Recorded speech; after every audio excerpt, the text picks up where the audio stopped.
Hello everyone and welcome back to a new video. Today I want to talk about something a little bit different, but I thought that, hey, maybe it'll help you guys because, you know, exams are literally everywhere in your life.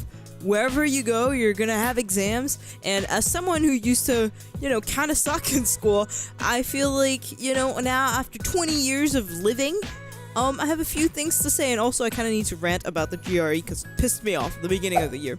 So I want to give a bit of background on myself. When I was in middle school, I wasn't doing particularly well. There was periods in like the year in France. I think it was like maybe like 5 weeks, right? So in the span of 5 weeks, I managed to get a note. We had these little booklets that were for you personally, and when you don't do homework, when you're being, you know, a dick in class, annoying the teacher or whatever, they'll be like, yo, give me your notebook and I'll fucking write something in it. And it's, you know, you think, hey, like, who cares? It's kind of important because at the end of the time period, your parents have to sign it, and it goes in front of like the head of school and everything. So you'd rather not have too many, like, you know, bad words in there. Anyway, so in one of those periods, I managed to get 7 little notes, and usually when you have 3 notes you get detention. I did not get any detention because I managed to like spread it out in like different, you know, subjects, so I never actually reached the like limit of 3 in one subject. So anyways, back in middle school, for me, the concept of like doing homework, obviously studying for tests, all that stuff was like went completely over my head. So I was a pretty average student. Even with all that, I wasn't like at the bottom, I wasn't far from the top. I was just very average. And then I was like, you know, maybe I should try to get good at this stuff. Like, it's starting to be a little sad. So I was like, okay, let's start working. How? Well, first I started just doing my homework, and it was like a massive improvement, and I was like, you know, slightly better than average. And then I really started knowing how to prepare for tests, and that's when my average went up. In my baccalaureate in France, I fucking killed it. And ever since then, now that I know how to like approach exams and stuff, I'm not saying that I'm killing it every single time. There are a few mishaps every now and then. I do have a very specific way of preparing for exams, and I feel like, I don't know if everyone is like that or not, but I thought that if you're in a little bit of a like, I want to get better, I don't know how to get better, then I'm gonna tell you how to approach these things. One thing to know about an exam is that it's not actually testing how smart you are. It's not testing how well you know the material that it's on. I mean, obviously the exam is trying to test your knowledge of the material, but in reality, it's really not what it's about. What the exam is actually doing is testing you on your ability to take that exam. You can understand everything really well, but if you're unable to understand the questions and what's expected of the questions, it doesn't matter how good you understand the knowledge behind it, because then it's not gonna show through. So when you're preparing for an exam, yes, learn all the stuff that's gonna be on, obviously, but focus really on trying to understand the questions, see the pattern of the questions, understand what's expected of you, understand what they want to see in the answer, and write exactly that. Now, it sounds like you're like, well, you know, obviously I have to write what they want me to write, like, big whoop. But it's not as hard as you think. In order to really understand the exam mindset, the easiest way to do it, you don't need to, I don't know, fucking suck up to your professor, hang out with him for like 3 months and try to, you know, figure out how he's gonna mark you. Like, no, just look at the past papers. Just look at similar exams, past papers. Most of the time, universities, I don't know, high schools, standardized tests, because that's how the world works now, standardized tests will have past papers. Do them so much to the point that if I wake you up in the middle of the night, put you in front of an exam paper, you can just do it without thinking. That is when you know you're gonna fucking kill it. It's when you can sit down in front of it and you just start answering all the questions without even thinking about it, because it's not about you being smart and testing how smart you are. It's about you understanding what this thing wants from you and giving the exam exactly that. Hold on. Alright.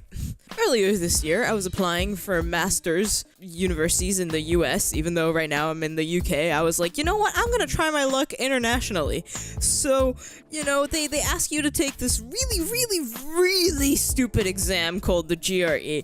When I say stupid, I mean like the crap that it tests you on in quantitative section, or like, you know, maths E type shit is like high school level crap, okay? And like, it's all multiple choice, so they're kind of like waiting for you to fuck up and like not understand the question well. So you know what I did? I was like, hey, you know what? I'll do it in summer. It can't be that hard. You know, it turns out it's a fucking 3 hours and a half exam. Whoopsies, my bad.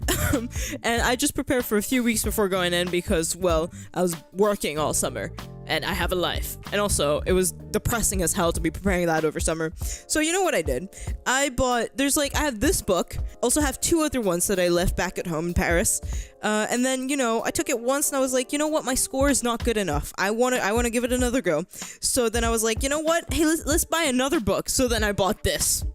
Literally a third of the size of my head. You might think that, oh, maybe she just bought it and didn't do them. No, I did all of it. And this comes with like additional online questions thing. I also did all of it. So no, I didn't spend any time in the background being like, what's trig? Let me just learn all that stuff back. No, I just did literally all the problems and stuff that I could find. And when I'm preparing for exams at university, obviously I threw them out, but I had a stack of paper like this big for 2 exams of like past papers. Because at the end of the day, it doesn't really matter if I truly understand or not what's going on, you know, in the actual material that I'm being tested on. As long as I know how to answer these goddamn questions, I'll be fine and you'll be fine too. Obviously, this is not the most sustainable way of thinking. If it's stuff that you really need to know, but you're kind of in a rush and you're like, shit, I have like 3 days before that exam, I'm gonna have to cram, then you can focus on understanding the material at a later point in time. Right now, the urgency is to focus on the actual exam. So yeah, that was pretty much what I felt like I should share after all these times of taking exams. If I can do it, you guys can do it. Maybe this won't work for you, but I do genuinely think that when approaching exams, you need to keep in mind that this exam is testing you on that ability to answer those questions. It's not testing how smart you are, so don't go in thinking like, oh my god, I'm dumb, I'm gonna get like destroyed. No, trust me, you're not dumb, and trust me, it is not testing how smart you are in any sort of way. And I think that with that mindset, maybe doing a million past papers is not your thing. Then find something else that will get you to automate in your mind the process of answering these questions. That's literally always my goal when I'm studying for an exam. No matter how long I have, I'm like, okay, I want to study as much as I can and be prepared as much as I can, to the point that if someone wakes me up in the middle of the night, put me in front of an exam, pen in my head, I can do it in like half the time required, unless it's one of those exams where you have to go really fast, in which case that's a little ambitious, but you know what I mean, to the point that you don't even have to think about the answers. You know them because you've either seen it before or you know what's expected of you straight up. Anyways, that's about it. Wow, I talked for much longer than I expected to. Good luck with your exams. If you have other tips or whatever, you know what, let's turn the comment section of this video into an exams sharing area, tips area, and just, you know, an overall helpful video. I hope it helped. And, you know, I know that it made me feel a little bit happier that I could rant about the stupid GRE. So yeah, I'll see you all in the next video. Bye.